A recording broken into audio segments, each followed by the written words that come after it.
ওরে কেমন করে ঘুমাও তুমি,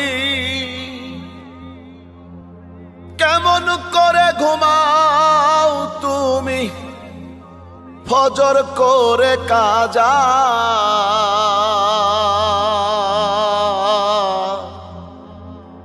এমনও তো হতে পারে